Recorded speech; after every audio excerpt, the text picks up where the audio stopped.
만남에는요 여러 만남이 있어요. 좋은 만남도 있고 또 나쁜 만남도 있어요. 그것만이 있는 게 아니라 필요에 의해서 만나는 만남도 있어요. 근데 우리처럼 그리스도 안에서 이렇게 믿음으로 만나는 만남도 있어요. 이렇게 세상을 살아가면서 여러 만남이 있는데 가장 귀하고 행복한 만남은 오늘 믿음 안에서 그리스도 안에서 만나는 만남이 가장 큰 축복이고 가장 큰 아름다운 만남이라고 믿습니다. 오늘 본문의 말씀은요 바로 그 만남을 소개하고 있는 얘기예요. 요한복음 1장에 보면 예수님이 제자로 부르시는 여러 사람에 대한 이야기가 기록되어 있어요.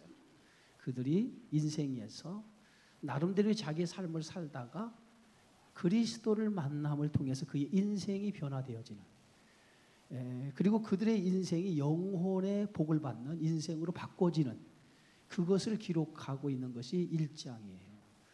어떻게 보면 예수님의 부르심을 받았고 그 부르심 속에 새로운 인생의 복을 얻은 사람들에 대한 이야기죠. 어쩌면 이 이야기 속에 저와 여러분의 이야기가 있을 것 같아요. 세상을 살아가는 우리에게 어느 날 예수님이 내 삶 속에 들어오고 그 삶 속에 들어온 예수님을 통해서 내 인생이 행복해지기 시작했고, 그리고 그 예수님을 통해서 영혼의 소망을 갖게 되어졌다라고 하는 것. 그것이 어찌 보면 우리에게 있어서 대단한 만남이고 대단한 축복이었다는 거죠. 만약에 예수님의 부르심이 없었다면 저와 여러분이 어떻게 만날 수 있겠어요? 옆 사람 보세요. 예수님 없으면 우리 어떻게 제가 권사님을 만나고 어떻게 우리 장로님을 만나고 살아갈 수 있겠냐 말이에요. 예수님 때문에 만난 거예요, 이렇게. 그죠? 예수님 때문에 만나고 예수님 때문에 우리가 함께 울고 함께 웃고 그리고 함께 이렇게 그리스도 안에서 서로 나누면서 이렇게 살아가고 있는 거예요. 어찌 보면 우리 형제들도 있잖아요. 우리 가족도 있고 형제들 있는데 우리가 가장 자주 만나는 사람이 형제보다 더 우리 성도들을 더 자주 만나요. 우리는 어김없이 매일 만나는 사람도 있고 적어도 일주일에 한 번 이상은 만나요. 얼마나 행복합니까? 근데 이것이 그리스도를 만남을 통해서 내 인생에 이렇게 변화되어진 축복이라고 저는 믿습니다. 그래서 인생에서 우리가 가장 큰 축복이라고 여러분 우리가 얘기할 수 있는 것은 예수님을 만나는 거예요. 그렇죠? 사마리아 여인이 예수님을 만남을 통해서 그의 인생의 목마름이 해결됐어요.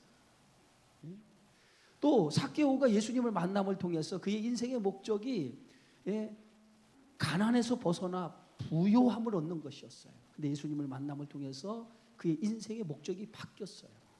자기의 모든 것을 다 가난한 자를 위해서 내어주는 것처럼 인생의 목적이 그리스도 안에 사는 것으로 바꿔졌단 말이에요. 어찌 보면 우리는 이렇게 예수님을 만남을 통해서 우리의 인생이 변화가 되고 우리의 인생의 목표와 우리의 인생의 방향이 달라진 사람이라고 믿습니다. 그것은 그리스도께서 우리를 불러주셨기 때문에 이렇게 된 거예요. 얼마나 감사합니까? 자, 오늘 말씀은 바로 예수님을 만난 사람들에 대한 이야기인데 그 중심에 누가 있었냐면 세례 요한이 있었다는 거예요. 세례 요한. 오늘 말씀에 보면 이렇게 기록하고 있어요. 또 이튿날 요한이 자기 제자 중 두 사람과 함께 섰다가 그랬어요. 요한이 자기 제자 중 두 사람과 함께 섰다가, 여기서 요한은 세례 요한을 가리키죠. 그 세례 요한이 자기 제자 두 사람과 함께 서 있다 그랬어요. 이 제자가 누구일까요? 오늘 성경에는 이 제자의 이름을 뒤에 이 제자의 이름을 밝히고 있는데 한 사람의 제자의 이름은 안드레였다는 거예요. 안드레. 그리고 또 하나의 한 사람은 누구냐면 요한복음을 기록한 요한이었다는 거예요. 요한. 이 두 사람이 세례 요한과 함께 서 있다 그랬어요. 서 있다. 그러니까 안드레와 이 요한은 처음에는 예수님의 제자가 아니에요. 이들은 누굴 따르는 사람이었냐면 세례 요한을 따르는 세례 요한의 제자였다는 거예요. 근데 세례 요한을 따르는 제자들이었는데 그들이 세례 요한과 함께 있다가 예수님이 건의심을 보았다는 거예요. 건의심을 보았다는 거예요. 예수님의 건의심을 보았다라고 하는 것은 예수님이 행하시는 것을 보았다는, 예수님이 행하시는 것을 보았다. 예? 그런데 그 행하심을 보고 말하기를 보라 하나님의 어린 양이로다. 하나님의 어린 양이로다. 여기서 하나님의 어린 양이라고 하는 말은 하나님이 보내신 희생 제물이라는 거예요. 하나님이 보내신 희생 제물. 어찌 보면 세례 요한은 예수님을 보면서 자기 제자들과 함께 예수님 바라보면서 예수님 행하신 것을 보면서 보라, 저분은 세상 죄를 지고 가는 하나님의 어린 양이라고. 세례 요한이 지금 자기 제자를 향해서 예수님을 가리키면서 저분은 세상 죄를 위해 이 땅에 오신 어린 양이라고 이렇게 제자들에게 소개하고 있다는 거예요. 예? 여러분, 세상 죄를 지고 하는 어린 양이라고 하는 것은 우리의 죄를 위해서 이 땅에 오신 분이라는 거죠. 그래서 세례 요한은 지금 예수님에 대해서 정확하게 알고 있어요. 예수님이 어떤 분인가. 그래서 오늘 1장 29절에도 이렇게 말하고 있습니다. 세상 죄를 지고 가는 하나님의 어린 양이로다 라고 요한은 지금 예수님을 보고 그분이 누구냐, 저분은 메시아 그리스도, 세상 죄를 지고 가실 어린 양으로서 이 땅에 오신 분이라고 하는 것을 정확하게 알고 지금 그 분을 지금 자기 제자에게 소개하고 있는 거예요. 저분은 바로 세상 죄를 지고 가는 어린 양이다라고 자기 제자에게 소개하고 있는 거예요.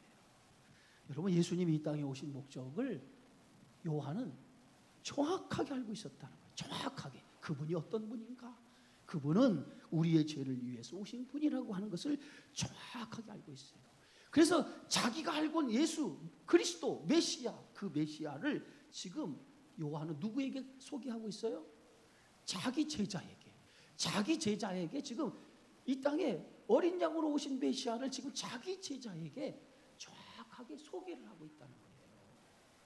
요한의 사명이 어디 있습니까? 요한의 사명은 주의 길을 예비하는 일이 있어요. 주의 길을 예비하는 역할, 그것이 요한에게 주어진 사명이었어요. 광야에 외치는 자의 소리라고 자기 스스로를 그렇게 말합니다. 여러분, 소리라고 하는 말은 어떤 의미가 있냐면 소리는 형체가 있어요, 없어요? 소리는 형체가 없어요. 그냥 메시지로서 존재하는 역할이라는 거예요. 그러니까 요한은 광야에 외치는 자의 소리라고 자신을 소개하는 것은 자기는 소리 그 자체로서 존재 가치가 소리로서의 존재 가치, 그것이 자기 자신이라는 거예요. 더 이상 자기는 소리 그 자체로서 자기 역할이지 그 다른 역할이 자기에게는 없다는 거예요. 다시 말하면 요한의 사명은 주님을 소개하는 역할, 주의 길을 예비하는 역할, 이것이 요한이 가지고 있는 사명이라는 거예요. 오늘 우리들에게 주신 사명이 바로 여기에 있어요. 우리의 사명은 소리의 역할이에요. 소리의 역할. 우리를 통해서 그리스도를 드러내는 사명이 우리의 역할이라는 거예요. 그것이 저와 여러분을 부르신 목적이에요. 네? 우리를 드러내는 삶, 그것이 아니라 나를 통해서 누굴 드러냅니까? 그리스도를 드러내고 그리스도를 보여주는 삶, 그것을 위해서 저와 여러분을 불러주셨다는 거예요. 그런데 우리는 가끔 이 소리의 역할로서 부르신 사명을 망각하고 때로는 나를 드러내려고 할 때가 너무 많다는 거예요. 나를 나타내려고 할 때가 너무 많다는 거예요. 그래서 목소리를 높이고 나의 주장을 굽히지 않고 그럴 때가 너무 많다는 거예요. 여러분, 우리가 신앙생활하는 공동체 안에서도 나를 드러내려고 하고 나를 나타내서 목소리를 높이고 그런 삶이 우리 공동체 안에 있어서는 안 돼요. 항상 우리 공동체 안에서 우리는 어떤 역할로서 서 있어야 되냐면 세례 요한처럼 소리와 같은 역할, 나는 없고 오직 내 안에 있는 그리스도만을 드러내는 그 역할로서의 사명을 감당해야 될 줄 믿습니다. 그것이 바로 오늘 저와 여러분에게 주신 사명이라는 거예요.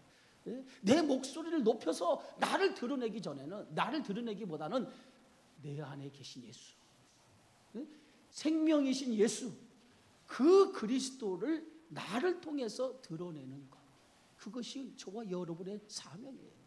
그래서 헌신이라고 하는 건 뭐냐? 헌신이라고 하는 것은 바로 나를 드러내지 아니하고 내 안에 계신 예수를 드러내는 일부터 살아가는 것. 그것이 헌신의 출발점인 줄 믿습니다. 가끔 보면 공동체가 깨지는 일들이 참 많아요. 근데 그 공동체를 깨지는 그 이유를 가만히 분석해 보면 예수가 드러나는 것이 아니라 자기가 드러나기 때문에 거기에서부터 공동체가 깨지는 경우가 굉장히 많아요. 여러분, 내가 예수를 믿으면서 과연 나는 나를 드러내는가? 내가 만난 생명의 주님 예수를 드러내고 있는가? 한번 점검해 보시기 바랍니다. 세례 요한은 지금 예수님을 보고 보라, 세상 죄를 지고 가는 어린 양이로다 라고 하면서 자기는 소리의 역할로 오직 예수님을 가리키고 예수님을 증거하는 일로 자기 사명을 다했다는 거예요. 그것이 바로 세례 요한의 모습이었다는 거예요. 오늘 저와 여러분이 오늘 하나님 앞에서 나를 드러내기보다는 내 안에 계신 예수 그리스도를 드러내고 소리로서의 역할을 충실히 감당하는 그러한 삶이 여러분 안에 일어나기를 주의 이름으로 축원합니다. 두 번째는 오늘 말씀해 보면 이제 세례 요한이 저 예수님을 가리켜서 보라, 세상 죄를 지고 가는 하나님의 어린 양이로다 라고 자기 두 제자에게 소개를 할 때 두 제자가 자기 스승인 세례 요한이 예수님을 소개하는 그 소리를 들었어요. 듣고 나서 오늘 성경 말씀 37절에 뭐라고 써 있나요? 두 제자가 그의 말을 듣고 예수를 따르거늘 그랬어요. 지금까지 이 두 제자는 안드레와 요한이라고 그랬습니다. 안드레와 요한은 누구의 제자라고요? 세례 요한의 제자였어요. 세례 요한의 제자였는데 그 세례 요한이 보라 하나님의 어린 양이로다 라고 예수님을 소개할 때 그 소개를 듣고 세례 요한을 따르던 그들이 누굴 따르게 됩니까? 예수님을 따르게 된다.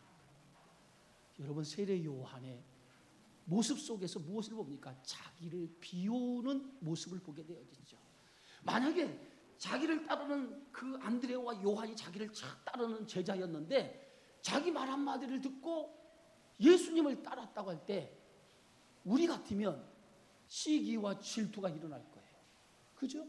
내 제자였는데 내 제자가 누구의 제자가 된 거예요?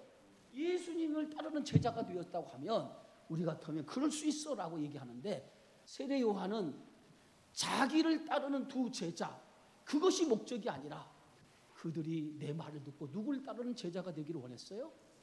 예수님을 따르는 제자가 되기를 원했다는 거예요. 다시 말하면 세례 요한은 지금 누구의 영혼을 더 사랑하고 있습니까?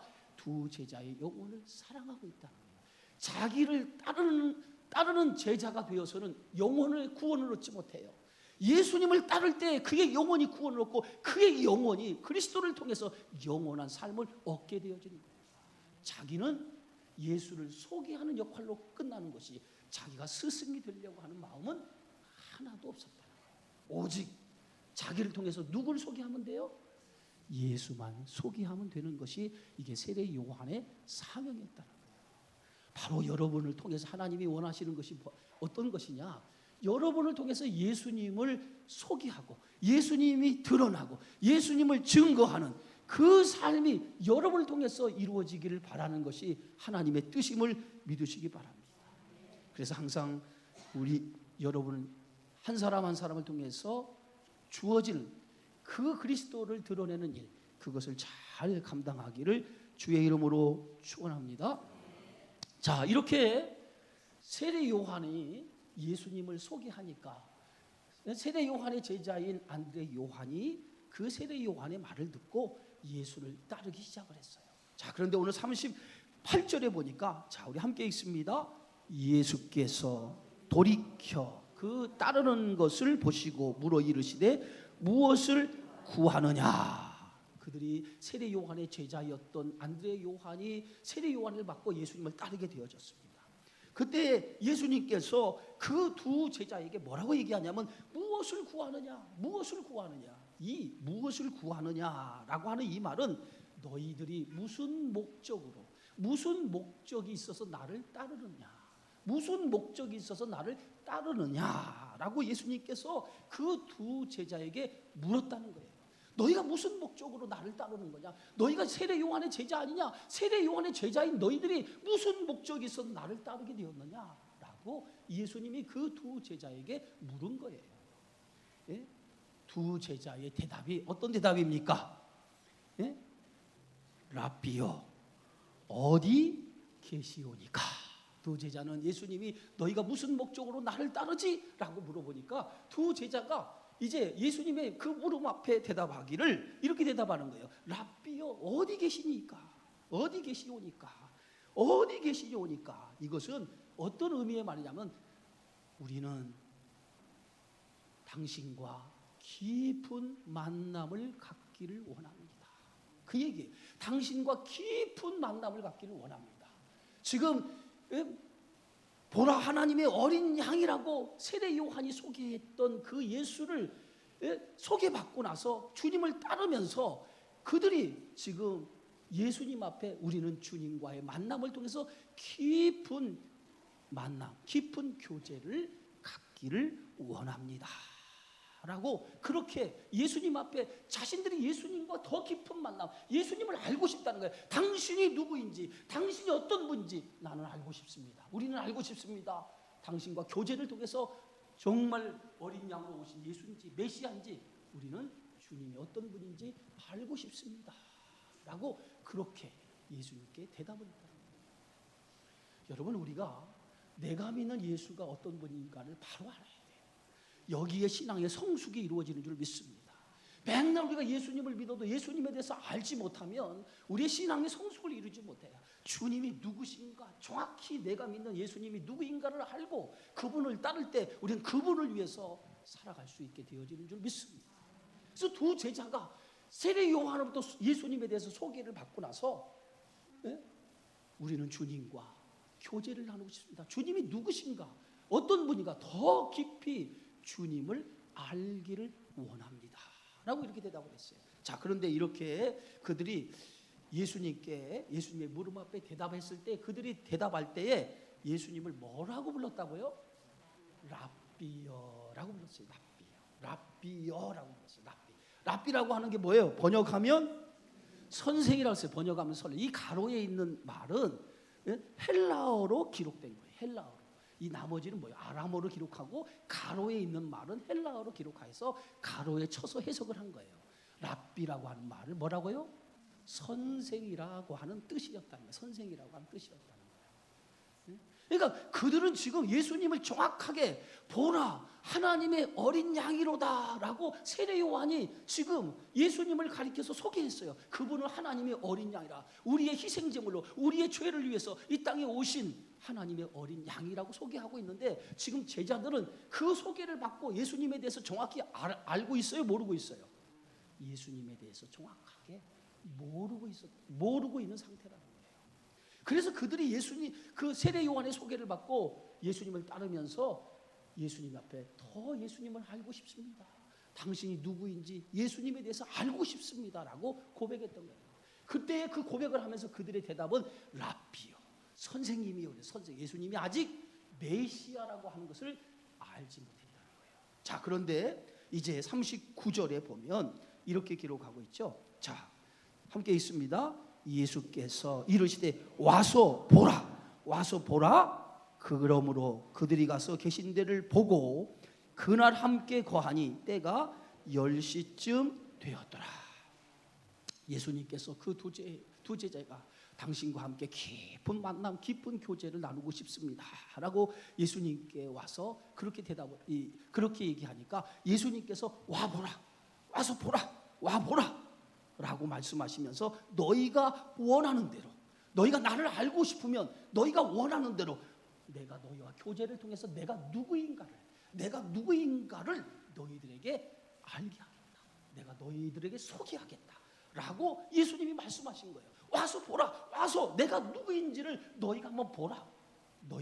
내가 누구인지를 내가 너희로 하여금 알게 하겠다라고 이렇게 말씀을 해요. 근데 그날 그들이 예수님 앞에 가서 예수님과 함께 거했다는 거예요. 함께 거했더니 때가 몇 시쯤 되었더라?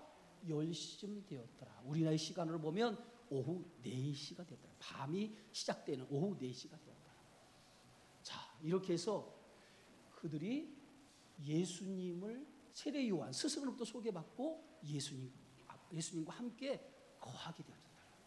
자, 그런데 예수님과 함께 거하면서 그들의 눈이 열려지기 시작해요.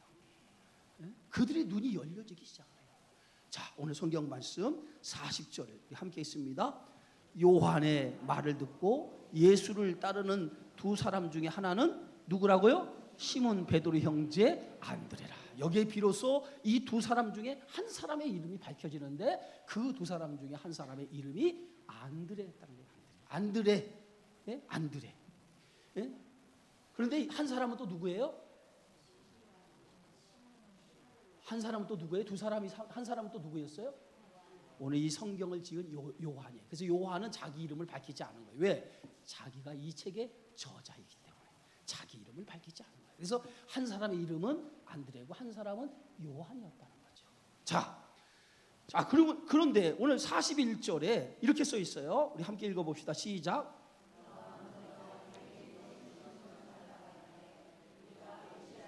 자, 놀라운 반전이 일어나죠. 자, 불과 밤새 오늘 두 제자인 안드레와 요한이 세례 요한의 소개를 받고 예수님을 따르다가 예수님과 함께 밤새 교제가 이루어졌어요. 밤새 예수님과 뭐가 이루어졌어요? 만남, 교제가 이루어졌어요. 그 교제를 통해서 그들이 눈이 열려진 거예요. 무슨 눈이 열려졌어요? 영안이 열려지기 시작합니다. 영안이 열려. 예수님을 보아도 예수님이 누구인가 알아보지 못했는데 그들이 밤새 예수님과 깊은 만남을 통해서 오늘 세례 요한이 보라 하나님의 어린 양이로다, 하나님이 보내신 어린 양이라고 한 세례 요한은 영안이 열려져서 예수님이 누구인가를 알고 제자들에게 소개했는데 제자들은 그때까지 영안이 열려지지 않아서 예수님이 누구인지를 깨닫지 못했단 말이에요. 그런데 밤새 예수님과 교제를 통해서 만남을 통해서 예수님이 누구신가에 눈이 열려지기 시작합니다. 네? 그는 누구였어요? 세례 요한이 얘기한 것처럼 하나님의 어린 양. 그분이 누구예요? 우리를 죄에서 구원하러 오신 메시아라고 하는 것을 알게 되었다. 그분이 누구냐?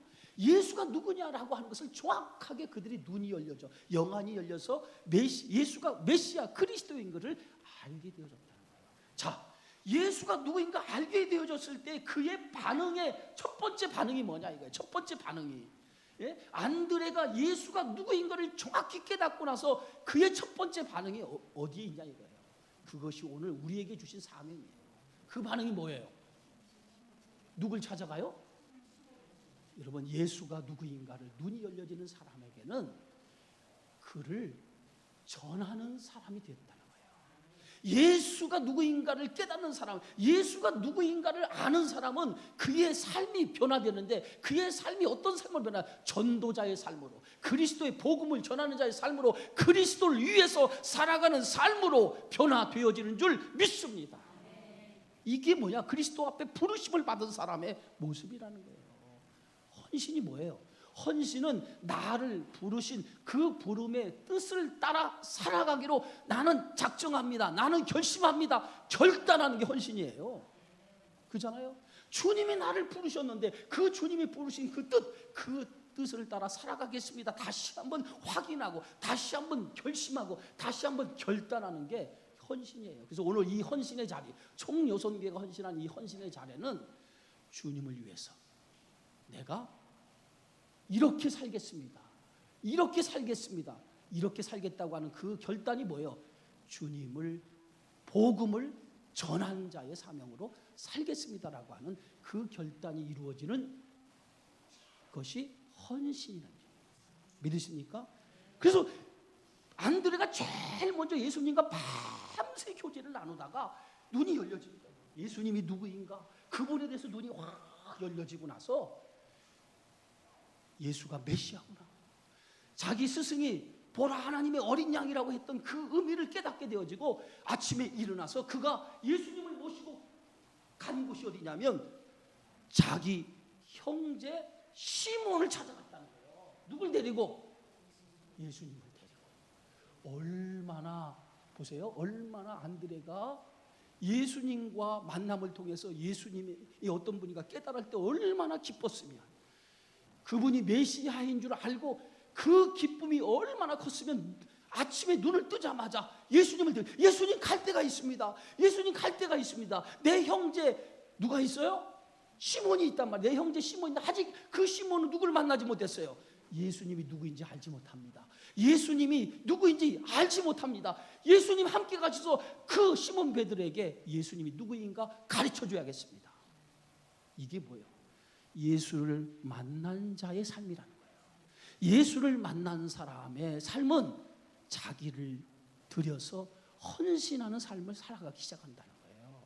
그래서 헌신의 출발점은 뭐예요? 그리스도를 만나고 내 삶의 모든 방향이 주님을 위해서 살아가는 것, 그게 헌신인 거예요.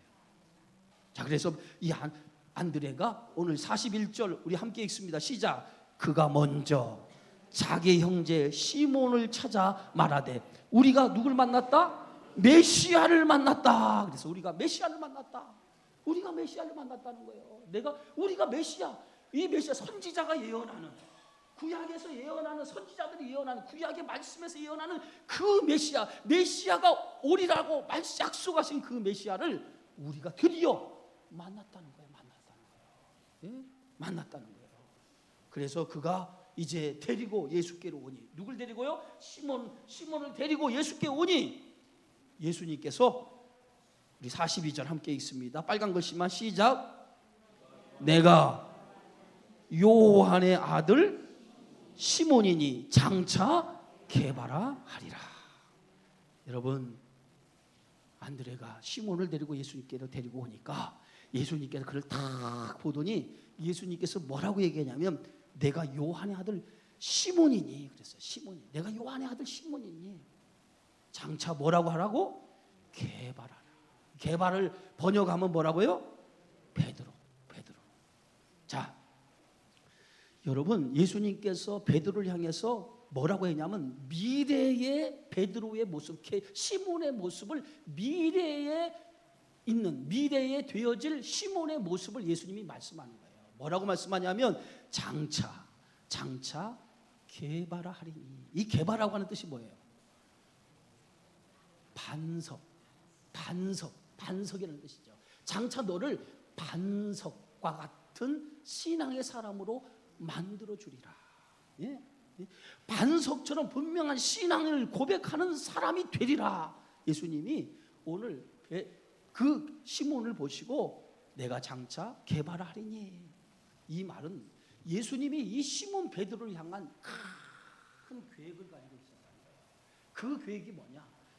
시몬 베드로를 뭘로 만들겠다는 거예요? 반석과 같은 신앙의 사람으로 하나님이 만들어 주시겠다는 거예요. 예수님이 만들겠다고 하는 그런 의지가 그 안에 들어있다는 거예요. 오늘 저와 여러분을 불러셨을 때, 주님이 저와 여러분을 만남을 통해서 주님의 자녀로 삼으실 때 우리를 향한 계획이 다 하나님은 갖고 계신 줄 믿습니다. 베드로를 만나서 베드로에게 반석이라고 하는 큰 계획을 가지고 계신 것처럼 저와 여러분을 하나님이 부르실 때는 그 부름 안에 놀라운 주의 뜻을 가지고 계시다라고 하는 것을 여러분 믿으시기 바랍니다. 그래서 우리를 통해서 하나님의 큰 계획이 있고 그 계획 속에서 우리를 지금도 경영하고 계시고 우리를 지금도 이끌고 계시다고 하는 것을 여러분 믿으시기 바랍니다. 그래서 우리는 이제 하나님의 경영 안에 살아가면서 우리가 해야 될 일이 있어요. 그 일이 뭡니까? 주님을 만난 자로서 주님의 복음을 전하는 자의 사명, 이것이 저와 여러분의 사명이 되어지는 줄 믿습니다. 오늘 이렇게 총려선교가 헌신한 이 헌신의 시작이 뭐예요?